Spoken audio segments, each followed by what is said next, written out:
베드로전서 4장 12절에서 19절까지의 말씀입니다.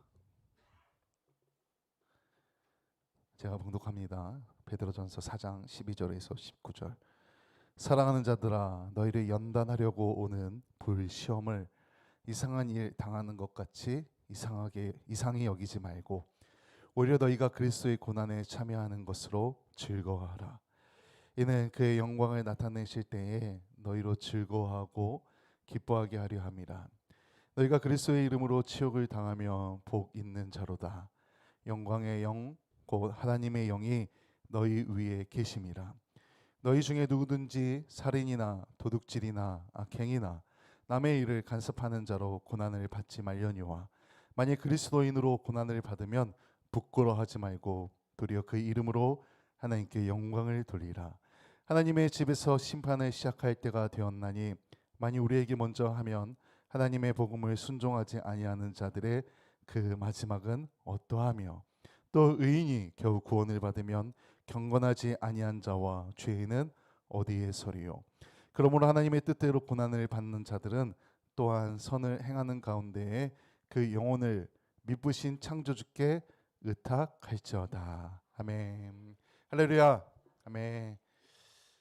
우리가 성도로서 세상 가운데 환난이나 고난을 당할 때 성도로서 당하는 고난이 대부분 정당하지 않은 경우가 많습니다. 그저 세상이 성도들을 미워하고 이해하지 못합니다.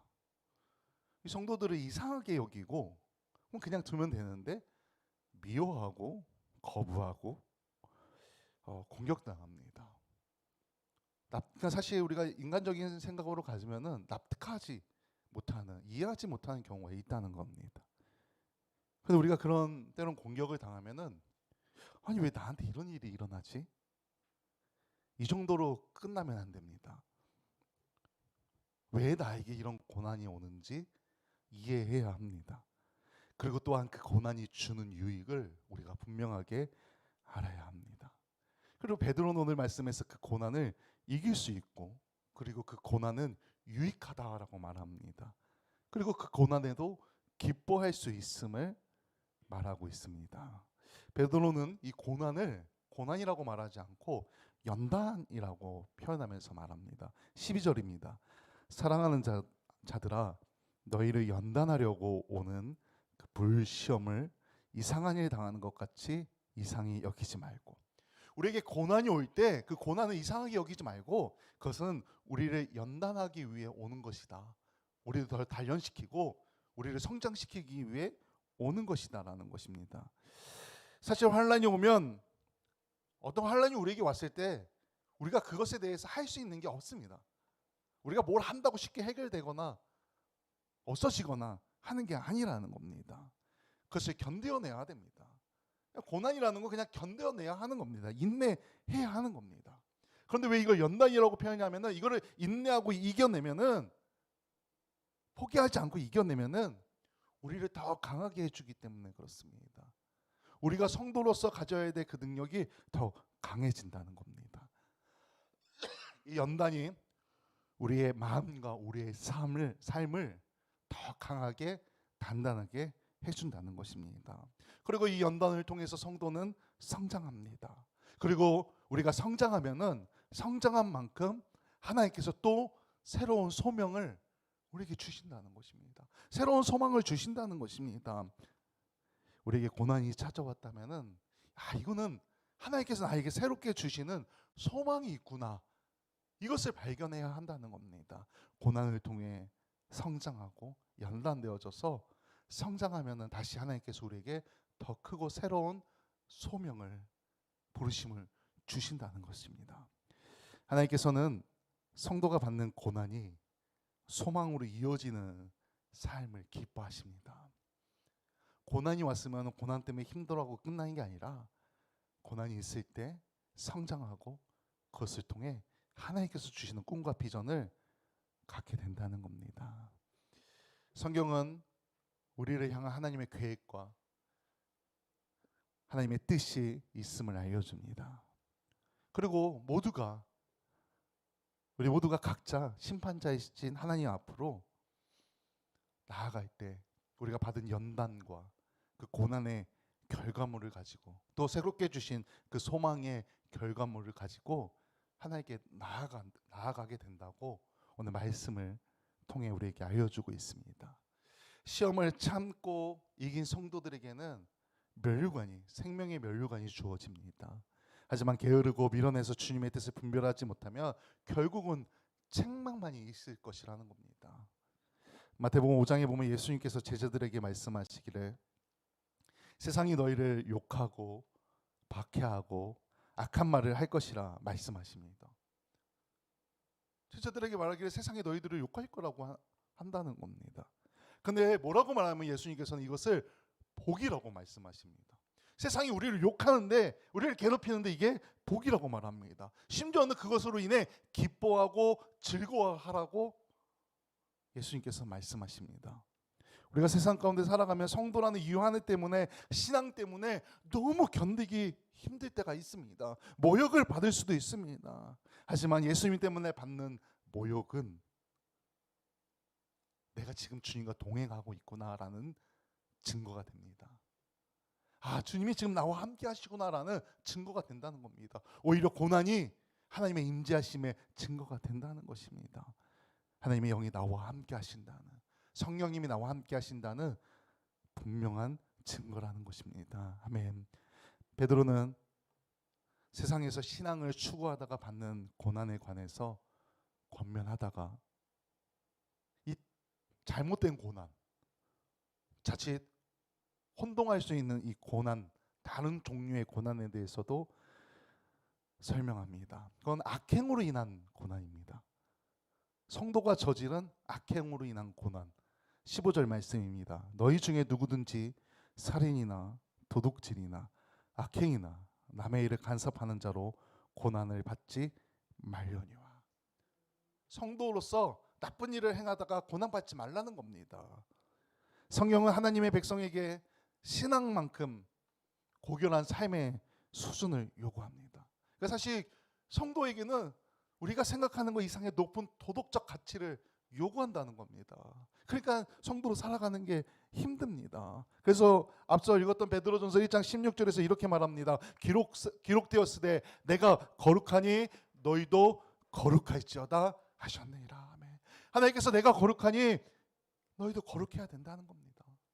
우리도 거룩하게 살아가야 한다는 겁니다. 그리고 데살로니가전서 5장 22절에서는 이렇게 말합니다. 악은 어떤 모양이라도 버리라. 사실 뉴스를 보다 뉴스에 목사라고 불리는 사람이 나오면 얼마나 화가 납니까? 명칭은 목사인데 세상 사람보다 더 악하게 살아가는 사람들이 가끔 붙잡혀서 뉴스에 나옵니다.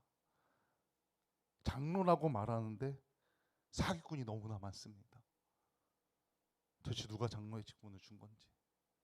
물론 개 중에는 직분을 받지도 않고 교회를 다니지도 않았는데, 목사 안수를 받지 않았는데 목사라고 말하면서 거짓말하는 사람도 있습니다. 장로라고 말하는 사람들도 있습니다. 하지만 안 그런 사람들도 있습니다. 분명히 안수를 받았는데, 직분을 받았는데 악을 행하는 사람이 있다는 겁니다. 성도가 죄를 지으면 하나님의 영광을 가리웁니다. 그런데 이 죄 지은 사람만, 성도가 죄를 지으면 그냥 세상 사람이 죄를 지으면 그 사람만 욕합니다. 그런데 성도가 죄를 지으면은 그 사람만 욕하는 것으로 끝나는 게 아니라 교회를 욕합니다. 심지어 예수님을 욕하고 하나님을 욕합니다. 하나님의 영광을 가리운다는 겁니다. 코로나 이전에도 그랬지만 코로나가 시작하면서 교회의 신뢰도는 더 바닥을 향해 떨어지고 있습니다. 신뢰의 수준이 정말 바닥까지 떨어졌다는 겁니다. 교회를 향한 비난과 조롱이 끊이지 않습니다. 그런데 그런 모든 원인이 목사라고 하면서, 장로라고 하면서, 성도라고 하면서 세상에서 손가락질 받을 만한 악행을 저지르기 때문에 그렇습니다. 우리는 분명하게 알아야 합니다. 하나님께서는 절대로 하나님의 백성들이 악을 행하는 것을 용납하지 않습니다. 그리고 악을 제거하기 위해 심판하는 것을 주저하지 않으심을 우리가 분명히 기억해야 합니다.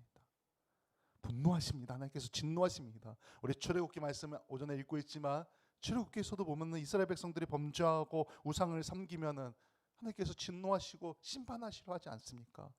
마찬가지입니다. 지금도 오히려 세상의 악함보다 믿는 자들의 악함을 더욱더 싫어하십니다. 거룩해야 합니다. 왜? 우리는 하나님의 사람이니까. 근데 우리가 성도로서 세상 가운데 살아갈 때 고난이나 모욕을 받으면은 그 고난과 모욕이 우리 안에 있는 죄성을 건드립니다.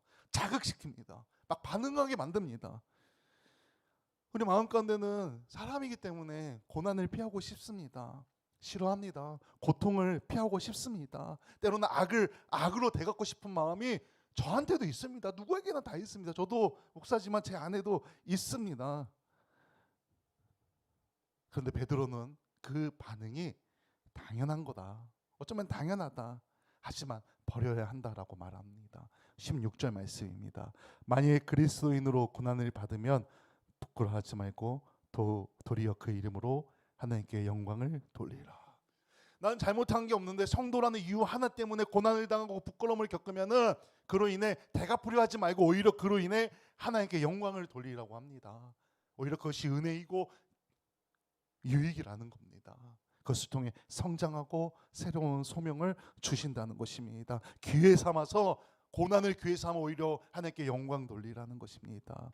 세상의 이치는 성도들에게 통하지 않습니다. 우리는 세상과 다른 사람들입니다. 이미 주일날 오전에 여기 나오고 점심도 같이 먹고 오후에도 이렇게 예배 드리는 거 이 하나만으로도 우리는 완전히 구별된 다른 세상에서 살고 있는 거나 마찬가지입니다. 그런데 우리가 거기서 동화되어 살아가기 때문에 때로는 그들이 우리를 이해하지 못하고 공격한다는 겁니다. 이유도 없이 그냥 성도라는 이유 하나 때문에. 근데 그걸로 인해 힘들지만 인내하고 이겨내고 오히려 그걸로 하나님께 영광을 돌리라는 것입니다. 그리고 주님께서 우리에게 보여주신 그 주님의 길을 따라가라는 것입니다.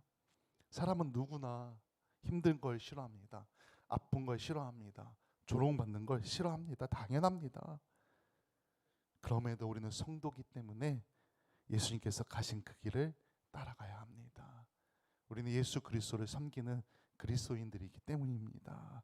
때론 그 길은 너무나 힘들고 어렵습니다. 하지만 우리가 그 길을 걸어갈 때 악을 악으로 갚지 않고 인내하고 견디며 하나님의 소명을 갖고 나아갈 때 우리의 모습을 통해서 우리 성도님들의 모습을 통해서 세상이 하나님을 발견하고 예수님을 발견하게 됩니다.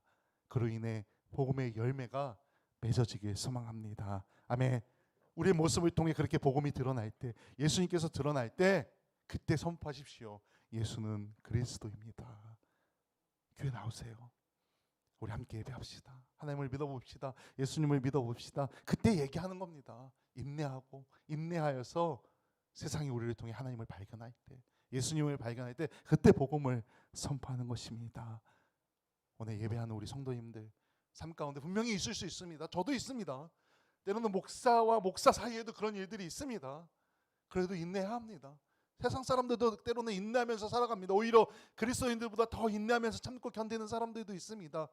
그래서 우리는 그런 사람들 향해 정말 착하다고 선하다고 얘기합니다. 근데 그건 성도인 우리가 들어야 될 말입니다. 그 모습을 통해 열매 맺는 우리 교회, 우리 성도님들이 되시길 주님의 이름으로 간절히 축원합니다. 아멘. 기도합니다. 하나님, 사실